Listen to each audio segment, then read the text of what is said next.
I'm in a church. I'm wide awake. This is not a dream. All of a sudden, out of nowhere, I'm going to call it a being because I don't want to lie on God because I don't know what it was. And I'm looking around the congregation like, does anybody else see this? Nobody's having a reaction to it. What I saw was, however tall it was, 7-8 feet tall, this being had on a pure white robe. I hear another man say, Father! All right, well, Marie, welcome to God's Voice Daily. And so I'm looking through what you sent my way, and it looks like you were chased by a demon in your dreams since childhood, but in church you saw a radiant 10-foot being in white who touched you with something like honey from heaven. Interesting. Tell me more. Yes.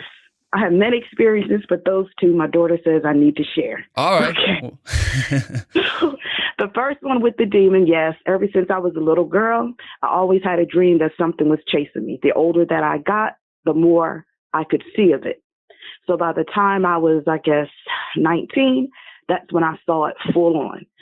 So that night, I was still in sin. I was living with my boyfriend.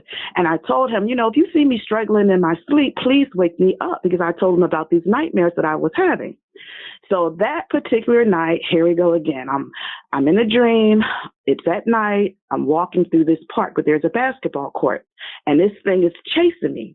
I run onto the basketball court, and my back is up against this chain link fence, like there was no way for me to go. It runs up to me. Now I see it. It's tall. Again, it's probably 11, 12 feet tall.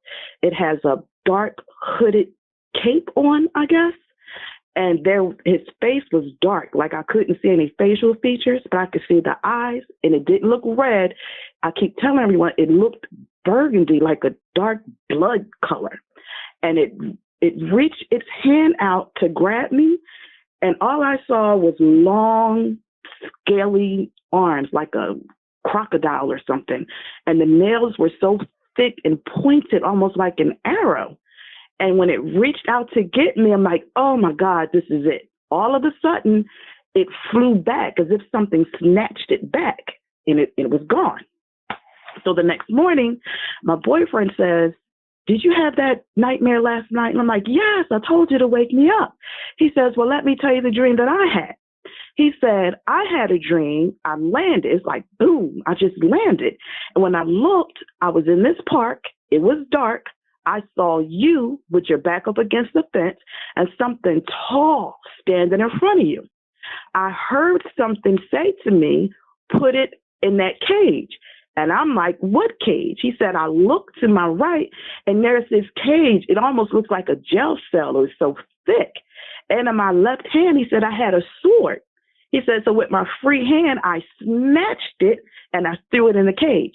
So I guess him snatching it is what I saw when it flew back. Whoa. And ever since he told me that, I promise you I've never had that dream again, ever. That's it. No more chasing. Interesting. Wow. So you guys pretty much shared a dream together, right? Yes. That's why my daughter's like, now that's something, because I've never had it since. Interesting. So the sword, so he had some authority. Mm-hmm. He put it in that cage. Obviously, once something goes in the cage, you can't get out. And then the dream stops. That's it. And no more chasing. When I tell you from a little girl, I remember being 6 or 7 years old, terrified. Again, couldn't see it, but just the feeling. And running to my mother, and something's going to get me. It's going to get me. So all my life, until I was, like I said, in my 20s, when he put it in that cage. Wow. Interesting. So, now, again, in my 20s, after that point, okay, I'm in a church. I'm wide awake. This is not a dream. I'm in the church service. We have a guest speaker. She has to be with heels, probably 5'6". Service is going along as usual. All of a sudden, out of nowhere, I'm going to call it a being because I don't want to lie on God because I don't know what it was. So all of a sudden, I see this. Okay, if she's 5'6", her top of her head was at the chest level of this being. So I don't know if that makes it 8 feet tall, 9 feet tall, but just to give you an idea. So I'm looking at it. Remember, she's kind of blocking it. And I'm looking around the congregation like, does anybody else see this? Nobody's having a reaction to it. Okay. I look back over. It's still there. I close my eyes or open my eyes. It's still there. She steps away, I guess, to go to the other side, and I see it full on in its glory. I can't, all at the same time. I mean, at the same time, I feel excited. I feel dirty. I feel unworthy. I feel, oh my God, don't look at me. I feel naked, all at the same time. What I saw was, however tall it was, 7, 8 feet tall, there's a little side window at that church that's kind of off of the altar area. So there was this, it was a bright white light, but it had a glow. And this being had on a pure white robe where its head, arms, and feet were. I couldn't see because that glow was so strong. I couldn't see it, but it was like it was a part of the glow. It wasn't like it was in the glow. It was like it was the glow. It's hard for me to explain. Like a glow took form. I don't know. And and in its left hand, it was holding a rod. Now, I can't see if it had a curve to say it was a staff. I mean, a rod, but I know it was a long stick and it was thick. So once something in me recognized, I guess what it was, I ran out the aisle. And at this point, I'm telling you this because I had no control. Once I ran out the aisle, I fell to my knees. I did a fast knee walk up to the altar. It was probably like 3-4 feet away. Again, I'm not in control of my body. I hear another man say, "Father!" He runs up. I don't see him anymore because I'm focusing on what I'm seeing. At the same time, I'm saying, "Father, Father, Father." And my hands are going up and down in a worship motion. I can't stop myself from doing it. My logical mind says, what is this? See what this is. So when my arms and head comes up in that upward motion, I'm doing everything I can to look at its face. But I feel like something is like not letting me go up that high to see it. On about that 6th or 7th up motion, I notice that rod is missing. Okay. I come up again. It's like its hands open wide, palms down. That's how I know it was palms down because I couldn't see its hands. But it was like it was palms down, one over the head of that guy that was next to me and one over my head. And all of a sudden, it seemed like somebody took a 30-pound bucket of the most warmest honey, molasses, something thick and warm, and poured it on the top of my head so I could feel it like glop, glop, glop. And when it was coming down my head to my forehead to my brows, I thought it was going to come into my eyes, and I wanted to wipe it away. But remember, I had no control over myself. I'm steady worshiping, saying, "Father," that's all I could get out. And then just as quickly as it came, it left. It was like a snap, and I was back in control of my body again. Till this day, I don't know what that was exactly.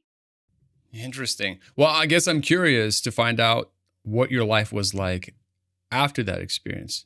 Was there a big change, transformation after that?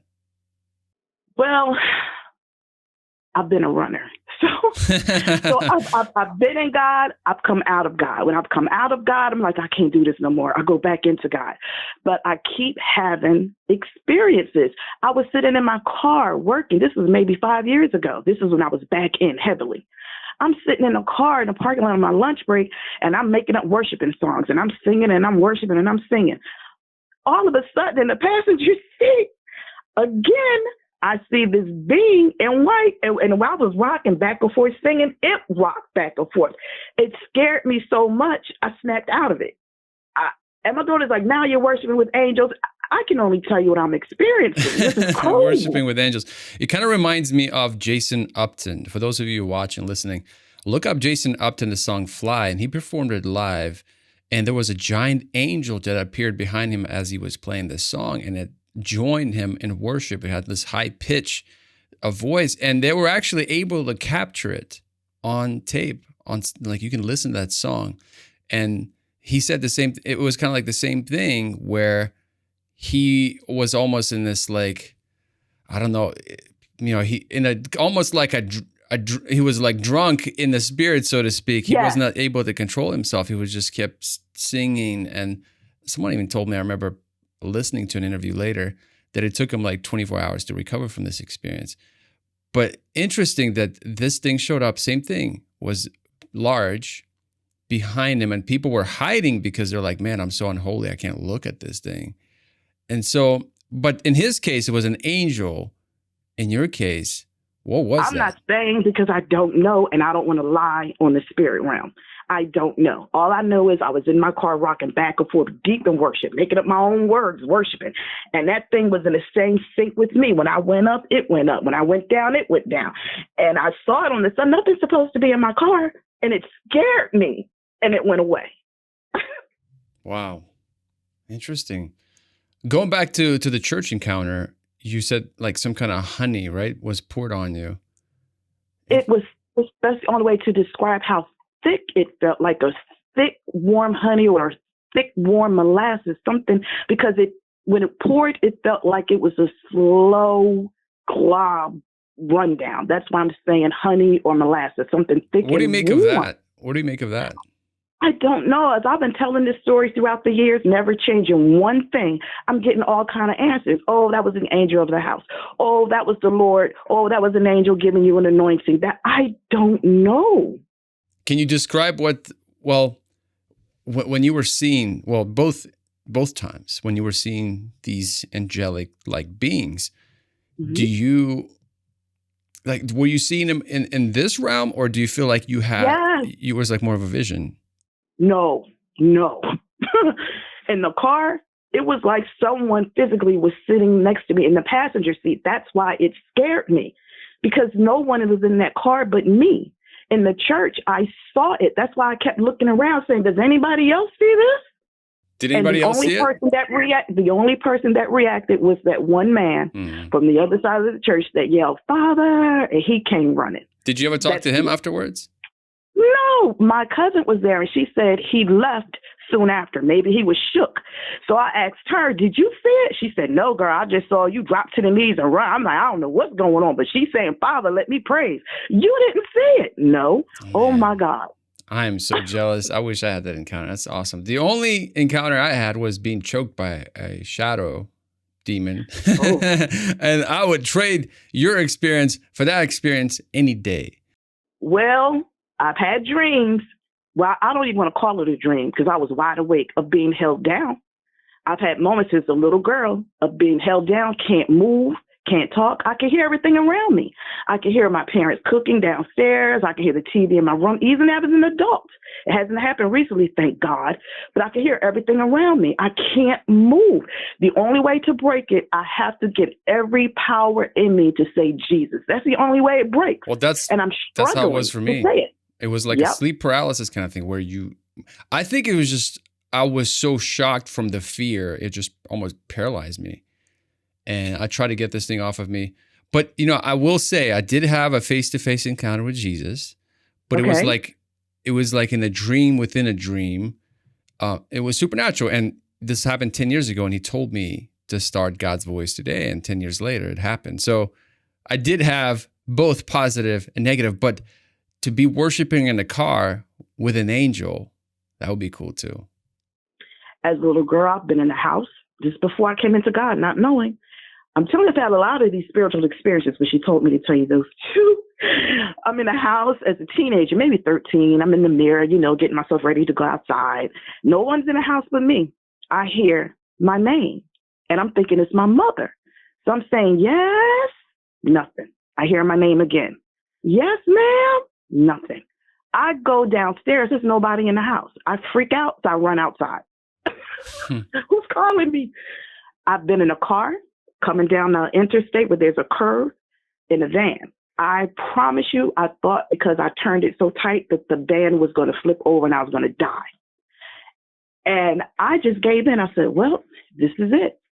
I promise you, I heard two female voices. When I hear them, they sound like two female voices. And sync say, ease your foot off the brake. That's what I heard. Oh, chills. I eased my foot off the brake. The car came back on track, and there I go. And that's not the first time I heard them. I've had these experiences, but again, I don't want to lie. So I don't want to say what they were. And because I'm into God, I believe God, but I'm human. So I have my mistakes, but I get back up again.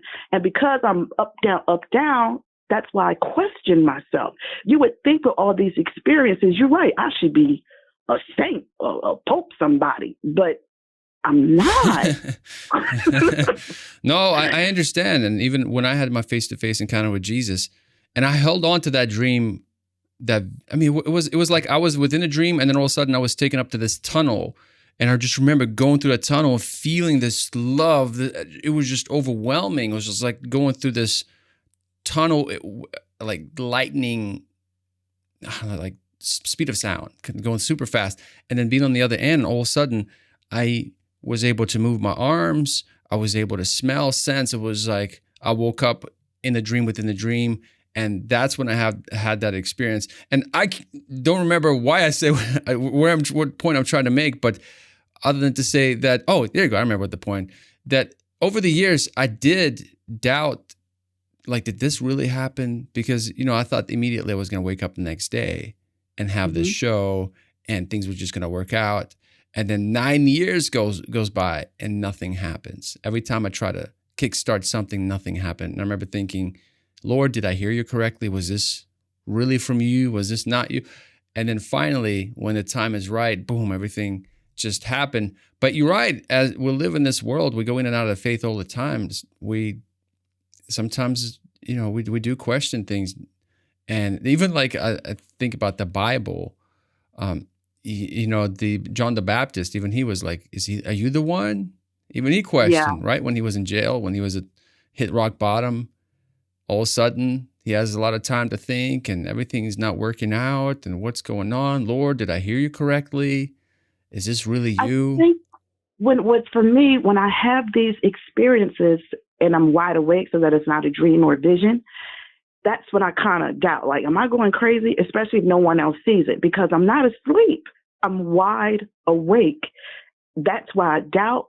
But people who I've told my stories to, they keep saying, you never change one word.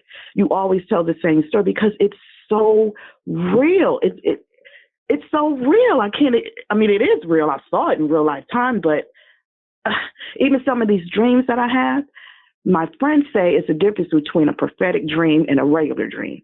And they say when it's prophetic, that's why you remember every single detail. Again, I could tell you something that happened 10 years ago and never, because I can't, it's like I can't forget it.